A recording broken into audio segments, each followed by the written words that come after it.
जय हिंद दोस्तों, मैं हूं आपका दोस्त होस्ट सुनील पटेल। इंडिया बना चांद का वर्ल्ड चैंपियन। अमेरिका, जापान और चीन जो ना कर सके वह इसरो ने इस बार करके दिखा दिया है। भारत का नाम अब दुनिया के उन 4 देशों में जुड़ गया है जो सॉफ्ट लैंडिंग में एक्सपर्ट हैं। पिछली बार चंद्रयान 2 की क्रैश लैंडिंग हुई थी, तब भारत को बहुत मायूसी हाथ लगी थी। अब चंद्रयान 3 की सफल लैंडिंग से विश्व को चांद से जुड़े कई सालों के जवाब मिलेंगे। तो भारत ने विश्व में इतिहास रच दिया है। बुधवार की शाम को चंद्रयान 3 ने चांद की सतह पर सफल लैंडिंग कर ली है भैया। भारत का नाम अब दुनिया के उन 4 देशों में जुड़ गया है जो सॉफ्ट लैंडिंग में एक्सपर्ट हैं। इस सफलता को हासिल करने वाला भारत दुनिया का चौथा देश बन चुका है। पिछली बार चंद्रयान 2 की क्रैश लैंडिंग हुई थी, तब भारत को बहुत मायूसी हाथ लगी थी, लेकिन इस बार तगड़ी तैयारी की गई थी और नतीजा सफलता के रूप में हासिल हुआ है। इसरो ने चांद पर परचम लहरा दिया है। चंद्रयान 3 ने चांद की सतह पर अपने कदम रख दिए हैं। तो वहीं अगर बात करें, अब मिलेंगे चांद से जुड़े सवालों के जवाब। अब पूरे विश्व को चांद से जुड़े कई सवालों के जवाब मिलेंगे, क्योंकि दुनिया का सबसे शक्तिशाली मुल्क अमेरिका चांद तक पहुंच गया है, लेकिन चांद का रहस्य सुलझाने में नाकाम रहा। रूस चांद तक तो पहुंच गया, लेकिन चंद्रमा पर जीवन की संभावना है या नहीं, इस सवाल का जवाब तलाश नहीं सका। चांद पर चीन का अंतरिक्ष यान भी लैंड हुआ, लेकिन चांद की पहेली सुलझा नहीं सकी। भले ही भारत का चंद्रयान लैंडिंग के वक्त फेल हो गया, लेकिन भारत के मिशन से दुनिया को पहली बार पता चला कि चांद पर पानी मौजूद है। इससे पहले चांद पर पानी की संभावनाओं को नासा सिरे से नकार चुका था। अब पूरी दुनिया की नजरें भारत के चंद्रयान 3 पर हैं। 23 अगस्त पर चंद्रयान 3 की हुई सफल लैंडिंग का मतलब है चांद को लेकर इंसानी दिमाग में चल रहे एक एक सवाल का जवाब मिलने की उम्मीद है। चंद्रमा पर जिंदगी संभव है। बता दें कि बीते साल चांद को लेकर नासा एक बड़े वैज्ञानिक की भविष्यवाणी आई थी। नासा के अंतरिक्ष प्रोग्राम के चीफ हावर्ड हू ने दावा किया था कि साल 2030 से पहले चांद पर इंसान लंबे वक्त तक रह सकता है। तो क्या धरती से 3,84,400 किलोमीटर दूर चंद्रमा पर जिंदगी संभव है? वैज्ञानिक हावर्ड हू के मुताबिक साल 2030 के पहले चांद पर इंसान एक्टिव हो सकते हैं, जिसमें उनके रहने के लिए बस्ती होगी और उनके काम में मदद करने के लिए रोवर्स होंगे।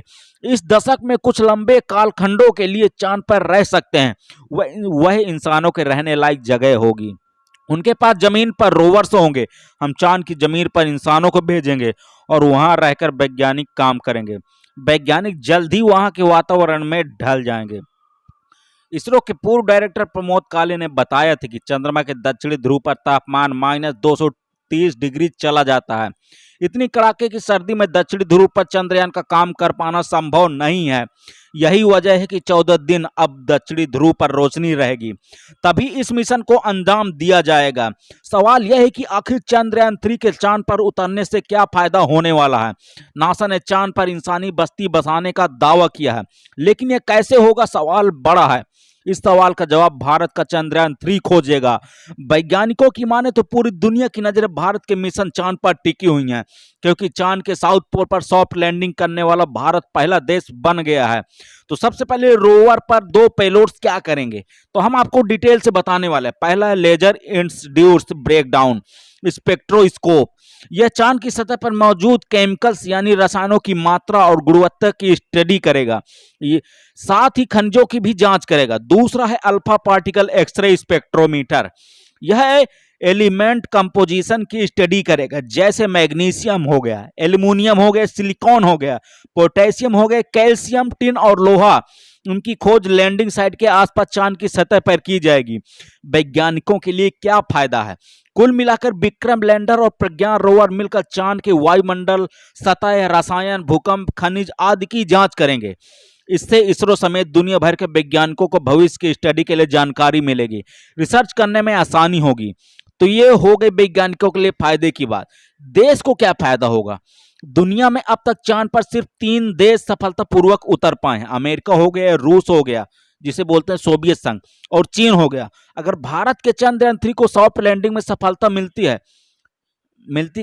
गई है, तो भारत ऐसा करने वाला दूसरा चौथा बन गया है। तो दक्षिण ध्रुव पर उतरने वाला पहला देश भी बन गया भारत। तो दोस्तों आपको बताओ इसरो का क्या फायदा होगा।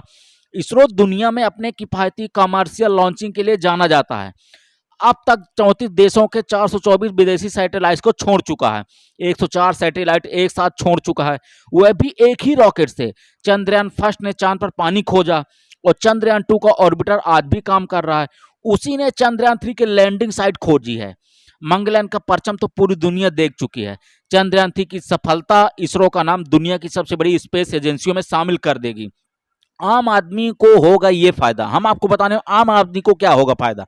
चंद्रयान और मंगलयान जैसे स्पेसक्राफ्ट में लगे पेलोड्स यानी यंत्रों का इस्तेमाल बाद में मौसम और संचार संबंधी सैटेलाइट में होता है, रक्षा संबंधी सैटेलाइट में होता है, नक्शा बनाने वाले सैटेलाइट में होता है। इन यंत्रों से देश में मौजूद लोगों की भलाई का काम होता है, संचार व्यवस्था विकसित करने में मदद मिलती है, निगरानी आसान होती है। तो दोस्तों अगर आपको हमारी ये वीडियो की एक्सप्लेनेशन अच्छी लगी हो और चंद्रयान की सफलता में आपको खुशी हो रही है तो आपको क्या लिखना, जय हिंद वंदे मातरम।